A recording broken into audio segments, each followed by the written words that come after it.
Rampurhat JN একাডেমির বার্ষিক সাংস্কৃতিক অনুষ্ঠান ও পুরস্কার বিতরণে আজ রবিবার 28শে ডিসেম্বর 2025 প্রতি বছরের মতো রামপুরহাট জেএন একাডেমি প্রাঙ্গণে জাঁকজমকপূর্ণভাবে অনুষ্ঠিত হল বার্ষিক সাংস্কৃতিক অনুষ্ঠান, বার্ষিক ক্রীড়া প্রতিযোগিতার পুরস্কার বিতরণী ও নবীন বরণ।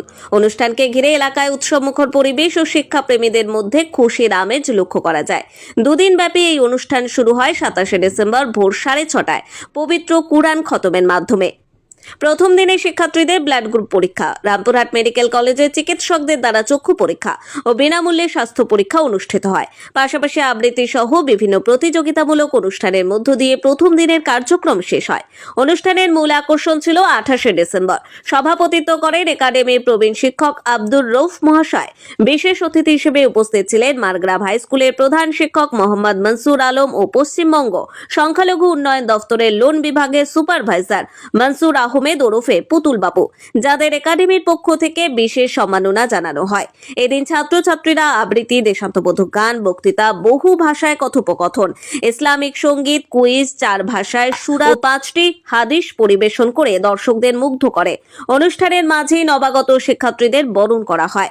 প্রিন্সিপাল তাসলিমা খাতুন জানান, আধুনিক শিক্ষার পাশাপাশি ইসলামিক মূল্যবোধ ও কুরআন হিফজের ব্যবস্থায় এই প্রতিষ্ঠানের বৈশিষ্ট্য। তিনি জানান, চলতি বছরে 3 জন ছাত্রী কুরআন হিফজ সম্পন্ন করায় তাদের বিশেষ উপহার দেওয়া হয়। অনুষ্ঠানের শেষাংশে মঞ্চস্থ হয় রবীন্দ্রনাথ ঠাকুরের রোগের চিকিৎসা নাটিকা। অনুষ্ঠানে দর্শক, বহু গুণীজন ও অভিভাবকদের উপস্থিতি ছিল চোখে পড়ার মতো। শুভেচ্ছা বক্তব্য রাখেন শিক্ষক মোহাম্মদ আকবর আলী। অনুষ্ঠান পরিচালনা করেন শিক্ষক সাবির আলী ও ট্রাস্টের ট্রেজারার আয়েশা সুলেখা। শেষে অংশগ্রহণকারী সকল ছাত্রছাত্রীকে সান্ত্বনা পুরস্কার প্রদান করা হয় এবং সভাপতির সংক্ষিপ্ত বক্তব্যের মাধ্যমে অনুষ্ঠানের পরিসমাপ্তি ঘটে।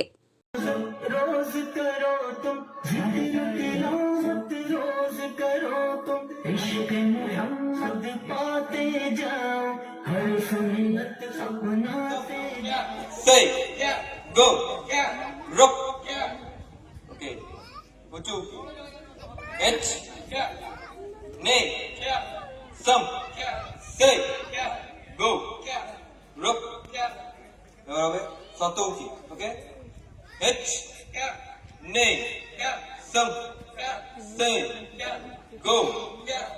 এখন একটা মিশনারি স্কুলে পরিণত হয়েছে, তবে এখানে সঙ্গে সঙ্গে পবিত্র কোরআনটাকেও মুখস্থ করানোর ব্যবস্থা আছে। এখানে আর এই বছর 1 জন নয়, 2 জন নয়, দেখতে দেখতে 3 জন মেয়ে পবিত্র কোরআন মুখস্থ সম্পন্ন করেছে।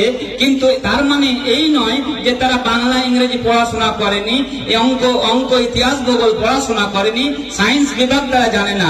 তারা যেমন ভাবে কোরআন তাদের মনের ব্রেনের মধ্যে আছে, তাদের ব্রেনের মধ্যে যেমন কোরআন তাদের আছে, সেরকম ভাবে তাদের ব্রেনের মধ্যে অঙ্ক, সায়েন্স, আপনার আর্টস, বিভিন্ন বিভাগের জ্ঞান তাদের মধ্যে আছে। তারা আগামীতে সাধারণ ছাত্রছাত্রীদের, সাধারণ স্কুলের ছাত্রছাত্রীদের সঙ্গে প্রতিদ্বন্দ্বিতা করার ক্ষমতা রাখে। আমার বিশ্বাস যে তারা ভবিষ্যতে একদিন সমাজের মধ্যে প্রতিষ্ঠিত হবে, নিশ্চয়ই ভালো ভালো প্রফেশন তারা পাবে এবং তারা অবশ্যই স্কুলে সাংস্কৃতিক যে অনুষ্ঠান হয়েছিল তার প্রাইজ বিতরণী হচ্ছে, 3টে হাফিজা হয়েছে, তাদের সম্মান প্রদান হচ্ছে এবং আমাদের যে সাংস্কৃতিক অনুষ্ঠান হয় সেটা হচ্ছে। পড়াশোনার পাশাপাশি কি কি বিষয় আপনাদের স্কুলে? এখানে স্পেশালভাবে ক্যারাটে করা হয়, তারপরে স্পোকিং ইংলিশের উপরে জোর দেওয়া হয়, আমাদের কোরআনের উপরে হিফজ করা হয়, এগুলো সবগুলোই করানো হয় এখানে। অভিভাবকদেরকে কি বার্তা দেবেন, কি বলবেন অভিভাবকদের? অভিভাবকদের বলবো যে আপনারা জেনারেলের পাশাপাশি আমরা যেটা এই দিনের তালিম দিচ্ছি সেটা সঙ্গে নিয়ে একটা বাচ্চা যদি তৈরি হয়, সে একজন ভালো মানুষ হবে। তার মধ্যে ইসলামটাও থাকবে, তার মধ্যে সামাজিকতাও থাকবে, আধুনিকতা এবং ইসলামিক দুটোকে নিয়েই আমরা চলছি। আমি বলবো আমার স্কুলে আনেন এবং আপনাদের বাচ্চাদের জীবনটাকে সুন্দর করে। তাসলিমা খাতুন। পদে রয়েছেন? আমি এখানকার প্রিন্সিপাল জেএন একাডেমি।